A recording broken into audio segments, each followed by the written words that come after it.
This stream was mid, but they at least had a couple surprises for us.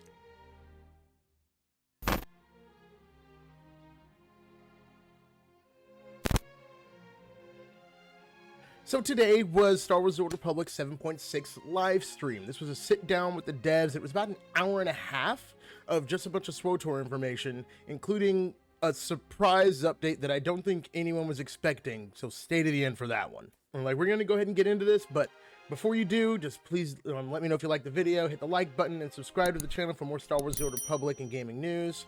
And I'm on my way to 1K, so I'm happy. First, I want to thank the devs for the streams in general. We've been wanting them to sit down and talk to us one-on-one, and we've been wanting more of this since 7.0, so I'm happy they're actually doing it. The first thing we covered was galactic threads and the storyline and the recap of the story so far. I still need to catch up, so I'm kind of out of the loop of what's going on, but I really hope this next update is going to wrap up the Mandalorian storyline, because I want us to get over this and move on to something else. Star Wars The Old Republic is a big game. There's plenty of stories they can tell. I'm kind of just over this Mandalorian storyline, and I feel like I'm not the only one. Hi, this is mid-editing Birdface. I also forgot to say, story content is being delayed, so it won't be there at the launch of 7.6. It will be coming later because they said that they are working on it and they want it to get into state where they feel happy presenting it. But that means there will be no story content coming out for 7.6 when it initially launches this year, which I think means that it's going to be launching next month. So just be aware that no story content for 7.6. Then, of course, the next part of the update was Cel Market editions. And, of course, all this stuff coming out since they're working in unison with Lucasfilm and all of that. This next update is going to be for the Skeleton Crew. So, including the decorations, we're going to get some mini pets as well as character customizations. And I really just have a problem with them working all this stuff with Disney Star Wars. Star Wars Old Republic is kind of like this walled garden when it comes to story, and I really don't like the fact that they're taking stuff from the Disney Star Wars and putting in Star Wars The Old Republic. But that's just me. I'm probably in the minority, but there's got to be someone out there who agrees with me. Anyway, inside this Cel Market bundle, it's called a Remote Trading Post bundle. This time they're bringing a whole bunch of decorations, and along with these decorations are actually quests to turn them from this kind of like run-down look into this new and restored look. And I actually like that. It actually comes with mini pets as well, which is really fun. And then after that, we jumped into dynamic encounters, which is one of the most recent additions to the game. It was kind of a surprise when Musco talked about it in a video that showed up on the Swtor YouTube channel about a month and a half ago, 2 months ago. I think that dynamic encounters is a huge step in the right direction.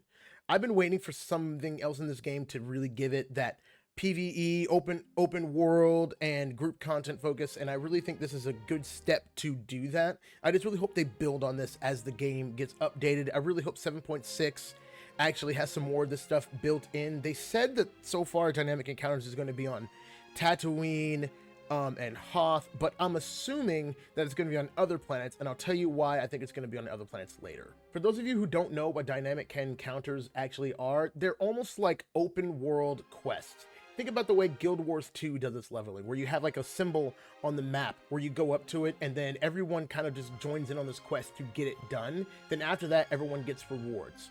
So it's less of a like go and pick up this quest and go do the thing, and more like something's happening in the world and everyone's showing up to deal with it. So far we know about the rewards are going to be basically armor and some mounts, but the mounts are actually really cool. Like apparently you're going to be able to put mini pets on them. So that's fun. They also talked about this thing called the Comlink, and apparently it's for like talking to characters and interfacing with other things around the galaxy. I was concerned that this was going to be another aspect for them to kind of like move away from like the cinematic conversations that we really know Star Wars The Old Republic for, but Musco really talked about how this isn't made to supplant, remove, or kind of like replace that. They're meant to be a value add to it, which, you know, we could take it for what he's saying, but I'm really looking forward to seeing it in the game. That way we can really judge and see if whether or not this is like a, I don't know, weird, like cinematics are out of budget for us, so we're doing something else.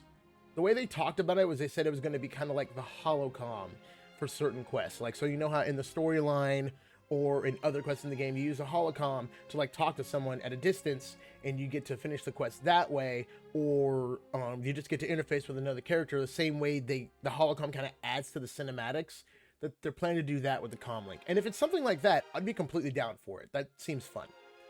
Up next on the agenda was the Propagator Core XR53 layer boss. I actually haven't done a layer boss in a really long time.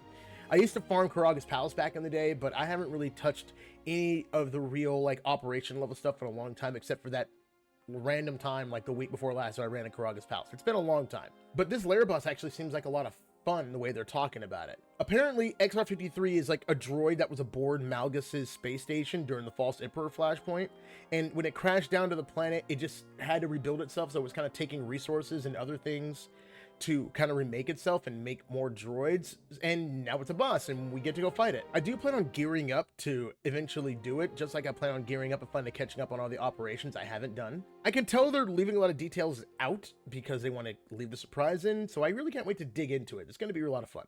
The next part was about crafting the gear that comes from the XR53. It's over my head, so someone else figure it out. I don't get it. Here's a chart. Also, if you want little mini pets and titles, hop on the PTS and try out the dynamic events. Make sure you complete them all, as well as doing the PTS version of the layer boss. That way you actually get these cool titles we were talking about in the live stream. And then on to PvP for Season 7. Gear looks good.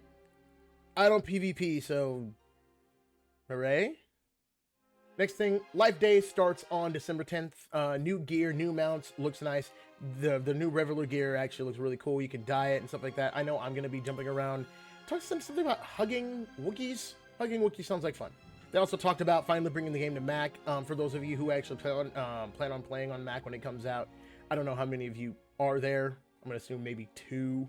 But they're working on it, and hopefully they're going to be launching it. They said very soon, but they don't know, but they're still testing on it. They're going to be rolling it out to some people. Also, there's one more mount apparently coming out. This was talked about at the end. It was kind of like a surprise. It's a mount that's actually coming out in conjunction with more Skeleton Crew stuff, but you can put your companion on it and ride around with it. So that's new tech. They said they put some new tech in it, so that's cool. I actually have been wanting something like that in the game, but I was really wanting like group mounts. You know, party up with 4 people, have a mount where you guys all ride around together. I mean, they do that in games like World of Warcraft. I mean, why not Star Wars: The Old Republic? I mean, we have speeders and ships and stuff like that. Group mounts, but, you know, companion mounts, okay, that sounds like fun. Also, for those of you who haven't logged in since January of this year, log back in if you don't want to lose your character names. They're doing a name purge, and this was the giant surprise that no one expected coming. They're doing art modernization, which of course they've been doing, but this is big. They're doing it on multiple planets this time. They're doing it on Tython, Korriban, Hoth, and Illum. These are all visual upgrades, and the game very just ridiculously needs it. And it's going to look so great. But this isn't just extending to environments now. They're upgrading the visuals on characters. Here's a list of all the characters and stuff they're going to be doing it with. But this is ridiculous. This hasn't been, the characters haven't been touched in 13 years.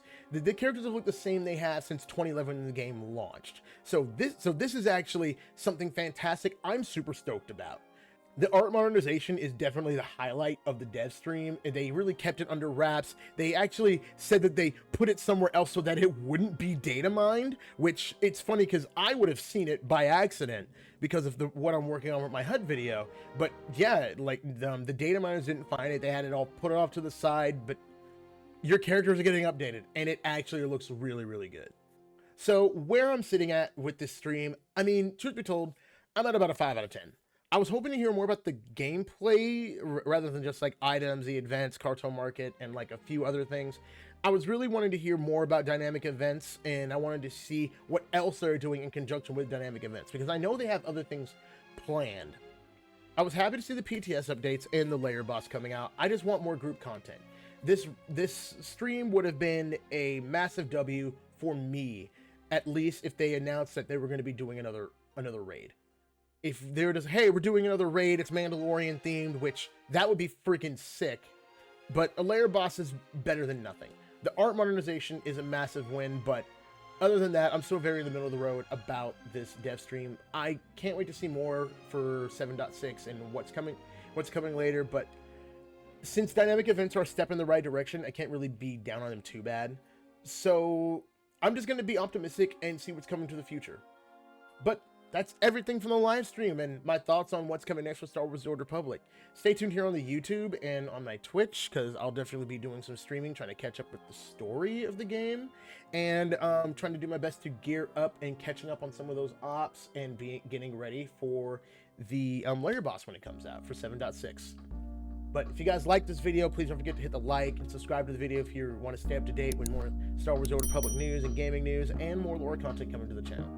Remember, never trust a hut, always save the blue Twi'leks, Retortion me, and may the Force serve you well.